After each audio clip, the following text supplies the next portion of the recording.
Okay, so this is 1.6, which is Photoelectron Spectroscopy, or PES if that's a mouthful. So our outcome is I can explain the relationship between the PES of an atom or ion and its electron configuration and the interactions between electrons and the nucleus. So we're talking about interactions between electrons and the nucleus. The nucleus is going to be positive and electrons have a negative charge. So we're talking about a Coulombic attraction here.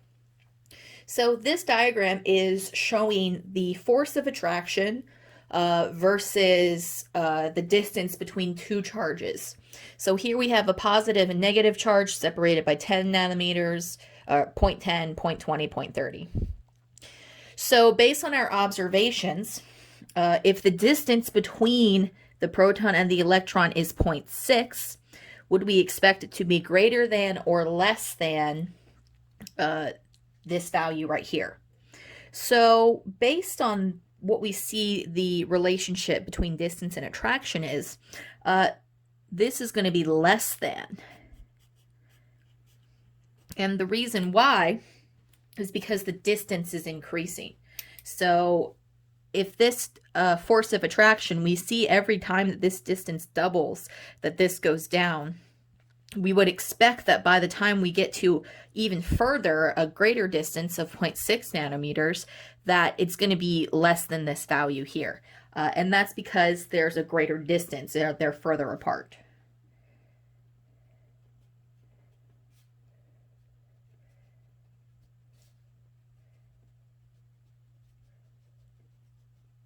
Okay, so if we have two protons that are 0.1 nanometers away from an electron, would we expect it to be greater than or less than 2.3 times 10 to the negative 8?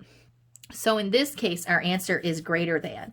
And that's because rather than just having a +1 and a -1, now we have the situation where we have a +2 attracting to a -1. So these are separated by that 0.10 nanometer distance. So we would expect it to be bigger than this because we have twice the magnitude of positive charge here to attract this negative charge. And that's exactly what we see on the next page here. In fact, if we look at A and D, you see that D is the same distance but double the charge, and so we have double the force of attraction. So the diagram here is representing the force of attraction between several protons, which is representing a nucleus, and an electron. Why don't I bother to show neutrons here? They don't have a charge, so they don't have anything to do with this Coulombic attraction that we're dealing with. So based on your observations, what would be the force of attraction between 5 protons and an electron that are 0.1 nanometers apart? So here, whenever we go from 1 to 2, we see it doubles. If we go from 1 to 3, we see it triples. So it's safe to say that if we go from 1 to 5, that it's going to increase by a factor of 5. So 2.30 times 10 to the negative 8 times 5 is going to give us 1.15 times 10 to the negative 7 newtons.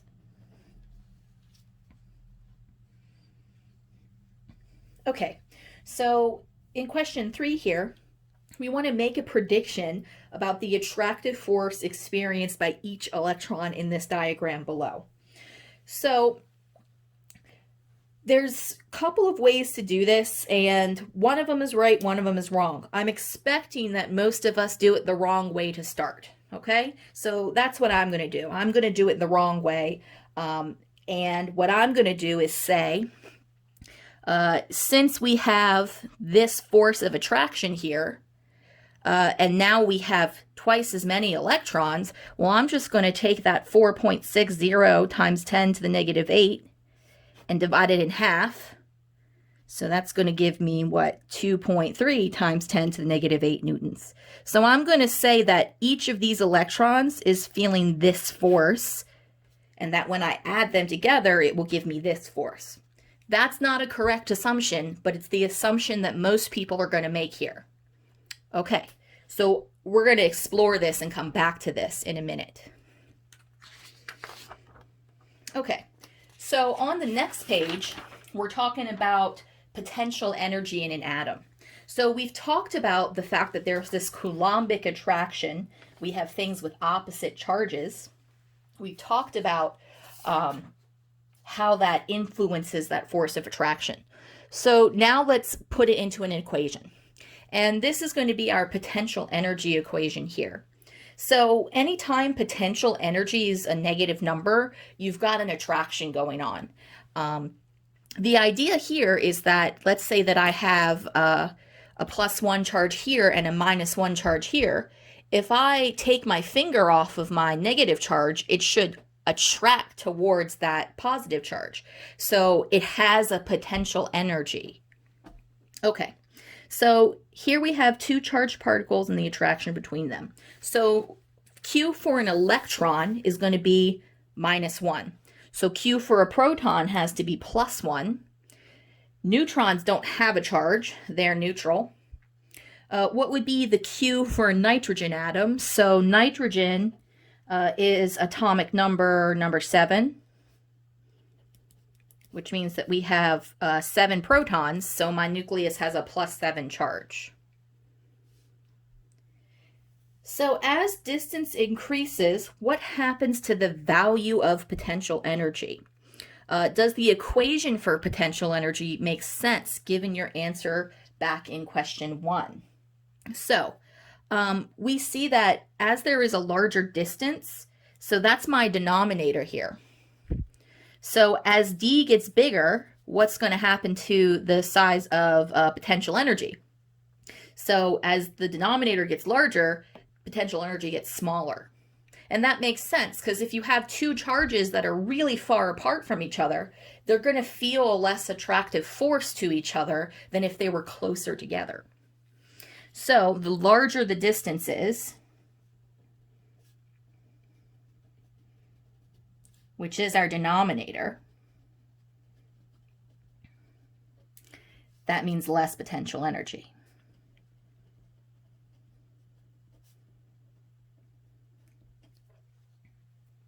Okay, so now we want to go back to that question 3. So remember, I said that I was going to do it the wrong way to start. So here's what we said. We said that since we have 2 protons this distance from this electron, that the force they experience must be this, corresponding to this diagram up here, divided by 2, because there's 2 electrons. That's not true. The force is not divided up amongst the electrons. So this thing that I did here, both electrons actually experience this same attraction. And that's because you have a Q1 the same distance from a Q2. So this force is not divided up amongst the 2 electrons. This is the force that each electron experiences. This is going to come into play whenever we look at PS, because this tells me why electrons that are the same distance have the same amount of energy.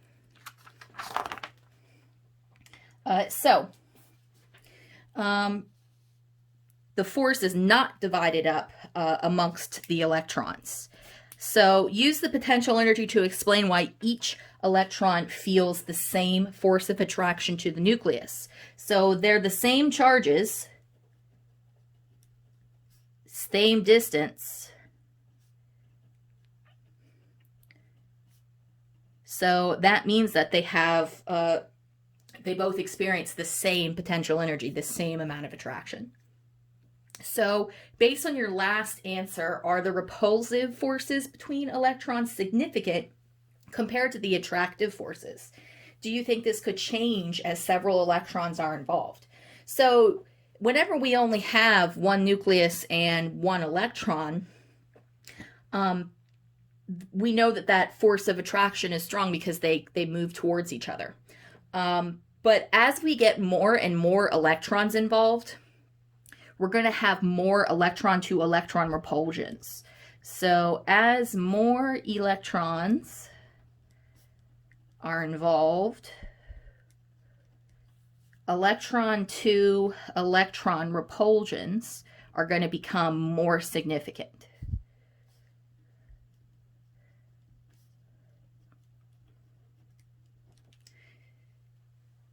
So this comes into play whenever we talk about things like periodic trends. We see, for example, that as we add more electrons, that our atomic radius gets bigger and all those other periodic trends. And it's because of the balance that has to occur between the attractive and repulsive forces within an atom. Okay, so on the next page here, we have a chart that gives us Q1 and Q2 and the distance between them, and then we have the ionization energy and the potential energy. So do we expect the potential energy to be positive or negative numbers? We expect it to be negative numbers. And the reason is Q1 is +1 and Q2 is -1. So in our potential energy equation, we do K Q1 Q2 over D. We see that when we multiply a positive times a negative, that's going to give this overall a negative number, a negative value. So now what we're going to do is calculate the potential energies, and we're going to use this value for K. And notice the units here. So whenever we solve for V using this K for constant, we're going to have it in joules. So these are comparable units. So when I go and solve this, what I get is actually the same number, but negative. So this number is the same in magnitude, but opposite in charge.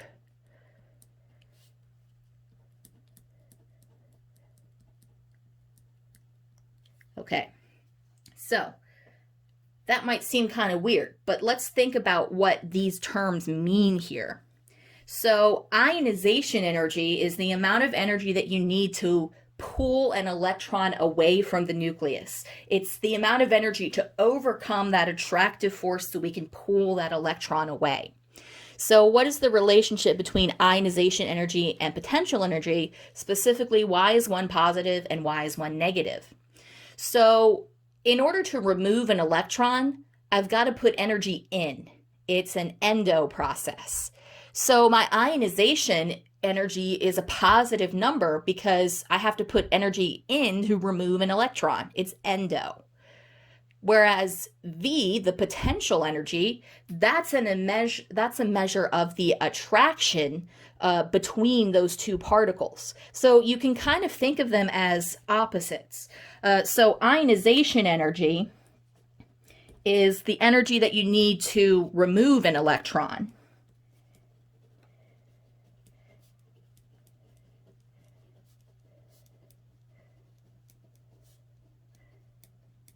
And you can kind of think of potential energy as the energy needed to hold on to an electron. So that's why one is positive and one is negative. Ionization energy is going to be positive because I have to put energy in to pull away that electron.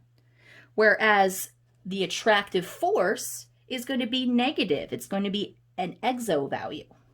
So you can kind of think of these as two sides of the same coin here. They're both measuring that strength of attraction between the electrons and the nucleus.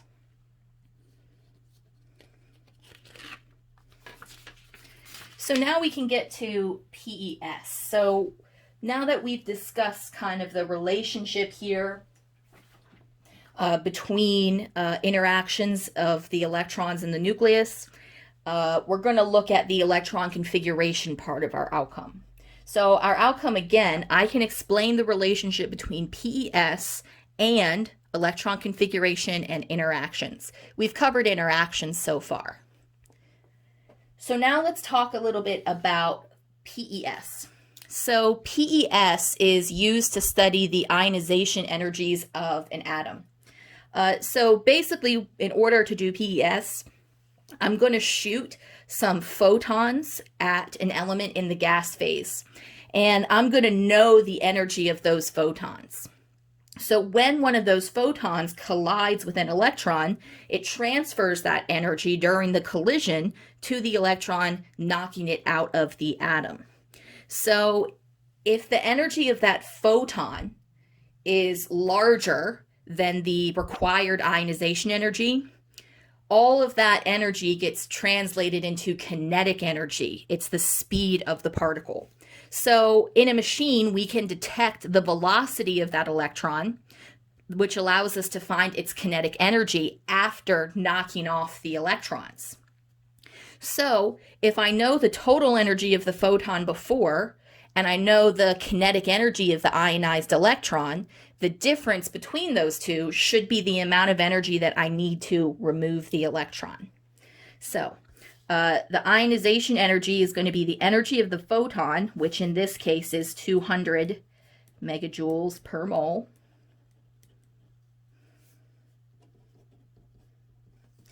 minus 175 megajoules per mole. So what that means is that the ionization energy for this particular electron is 25 megajoules per mole.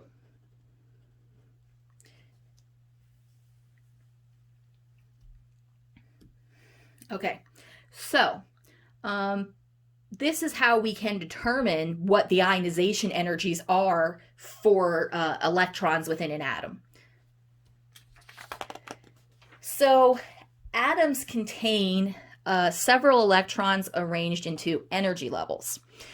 So when a photon of high enough energy strikes an atom, one of those electrons may be ejected with equal probability. So what this is saying is that if I have a lot of identical atoms, I'm going to see electrons that come from all of the possible energy levels. So if I just have a large collection of atoms and I'm shooting photons at it, statistically speaking, I'm going to get signals for all of the different electrons at different energy levels. So this means that only a few different energies of ejected electrons will be attained, and these will correspond to the energy levels of the atom. So a PES spectrum shows the number of ionized electrons versus their ionization energies. You should also note that the scale is inverted here. Okay, so the first question here, what is the ionization energy of the ejected electron? So we're going to look at this diagram. We know that before the interaction, the photon has this amount of energy. When it collides, it translates that all to the electron. So anything above the ionization energy becomes the kinetic energy. So my ionization energy is just going to be the difference between those two.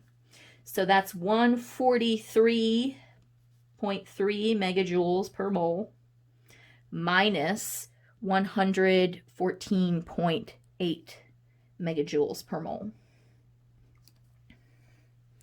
Okay, so what determines the peak position on the horizontal axis? So that's the y-axis, and that's going to be the amount of ionization energy.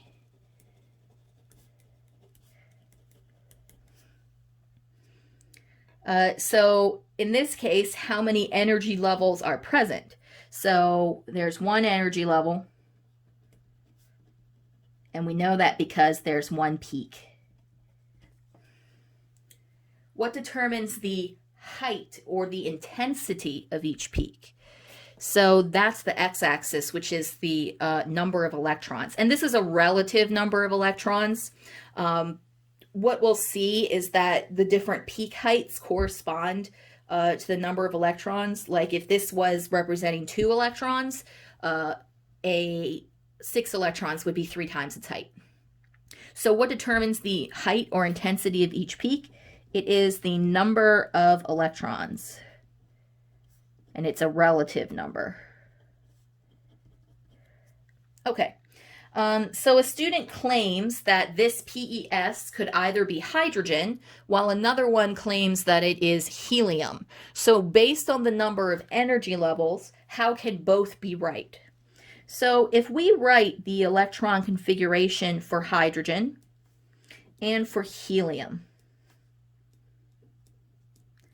they both have one energy level. And that's exactly what this shows, just one energy level. And this is a relative height. So I don't have any other peaks I can compare this to say that this is represents 2 electrons or 1 electron. Okay, so the atom depicted in the energy level diagram below has a total of 5 electrons distributed amongst 2 energy levels. So assuming that this is a neutral element, what element is this? So we have 5 electrons, which means 5 protons, so this is boron. Complete the shell model of the atom above. So we've got 2 electrons on the first energy level, and the second energy level has 3. And I know that the charge of my nucleus here is going to be plus 5. Okay, so suppose that the 2 energy levels are negative 0.85 megajoules per mole and negative 4.25 megajoules per mole. On the graph below, sketch the PES. Okay, so we've got 2 energy levels here, which means we're going to need 2 peaks. So I'm going to draw my first peak here, and I want for it to be 2/3 the height of the next peak. So I'm going to put this guy here. So that's going to be my 2 electrons. So then my 3 electrons need to come up to this line. Okay, so this guy is going to represent my negative 4.25 megajoules per mole, and this one is my negative 0.85. So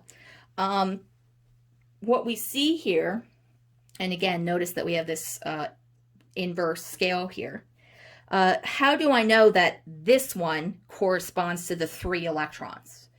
So which of these electrons is going to be easier to remove? Would it be one that's in the first energy level or one that's farther away in the second energy level? So because the distance is greater here, I know that it's going to take less ionization energy to rip that electron away. So I know that this must correspond to the 3 electrons because it's less energy to remove the electron. Okay, now once again, this is not entirely accurate. What I've done here is I've made the mistake, the error that most people would make whenever they do this based on the information you've been presented so far. So I want to challenge this. So now we've got another diagram, and this has got a core charge of plus 10, a total charge of plus 10. So this must be neon, and I know that because it's 10 protons. So we want to draw the expected PES of this element. We're going to indicate the relative intensity, which is the height of the peak, and the position of the peaks. So based on this, I've got 2 energy levels, and there are 4 times as many electrons in the second energy level than in the first energy level. So I'm going to draw my first energy level here as just 1 relative height.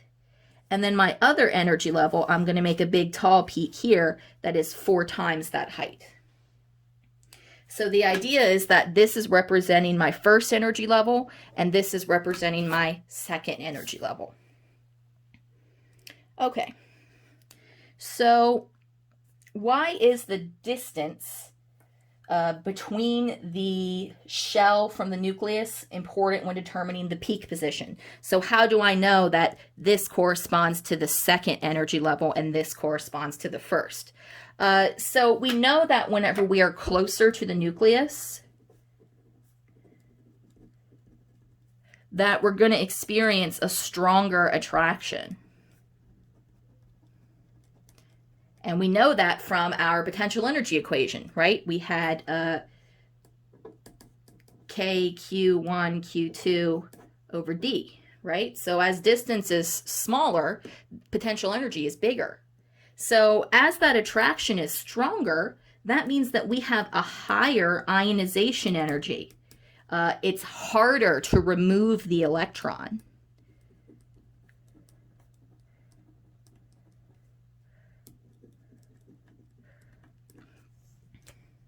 Okay, so I've made an error here. This isn't really the PES of neon. I'm going to show you that on the next page. But before I do that, I want to kind of pull it back to whenever we were talking about the boarding house and we were talking about the S and P sublevels. So remember we had that question that was asking you about how do we know that the S is slightly lower in energy than the P? And the answer was, in the orbital fill diagram, it's lower on the y-axis. So we know that S and P electrons then must be different distances from the nucleus. If they have different energies, they must have different distances. So this peak here is actually split into S and P. So this is what it really looks like. So here I have a couple of peaks that we've added here that are different. So peak number 1, which is this guy right here, this corresponds to 1s2. The next peak, which is right about here, is corresponding to 2s2. And then this last peak, peak 3, is corresponding to the 2p6. And if you notice, it's 3 times the height of these guys over here. So this is how we know that the second energy level is split into S and P because of the fact that we get these 2 peaks here. And notice that their energies are very similar, right? They're very close together. And that's what we saw whenever we were looking at the electron configuration. We saw that the S was just a little lower energy than P. So they have very similar energies because they're both from the second energy level, but they're a little bit different because the S orbital is just a tiny bit closer to the nucleus, so it's a little bit more attracted. So why is it unimportant to place the number of electrons on the vertical axis? And that's because it's a relative number. So these electrons are being ejected from all of the different energy levels that are available to this atom. So this ground state atom. So what we're going to get, our signal, is only going to be a relative number, right? We only know that we're going to get 3 times as many electrons with this energy than with this energy. So it's just a relative number, so we don't need numbers along our vertical axis. So what is the reasoning behind the assumption that this peak is corresponding to 1s2? And that's because the 1s2 is going to be the closest energy level to the nucleus, so it's going to have the strongest attraction.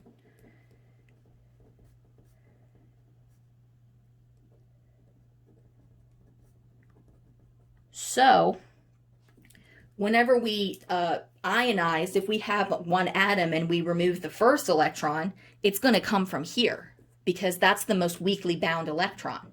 It comes from that valence shell.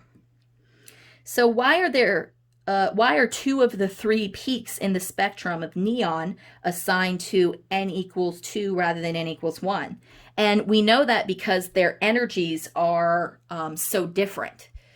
So the 1s energy level is way, way, way different than what we have for the second energy level. And these numbers are much more similar than these numbers.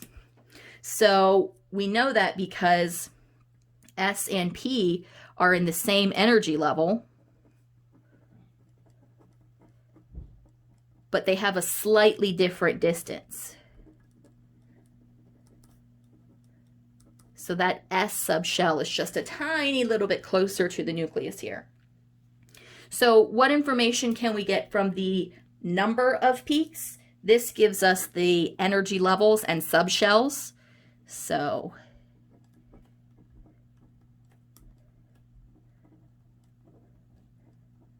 and the relative height tells us the number of electrons. So how does the position of the peaks relate to interactions between the electrons and the nucleus? It's a measure of that attraction. And remember, that's a Coulombic attraction that we can quantify with our potential energy equation. So our outcome was I can relate, or I can explain the relationship between PES of an atom and its electron configurations and the interactions between electrons and the nucleus. So this is what we actually talked about first whenever we were discussing Coulombic attraction. Then we looked at how the PES relates to that electron configuration.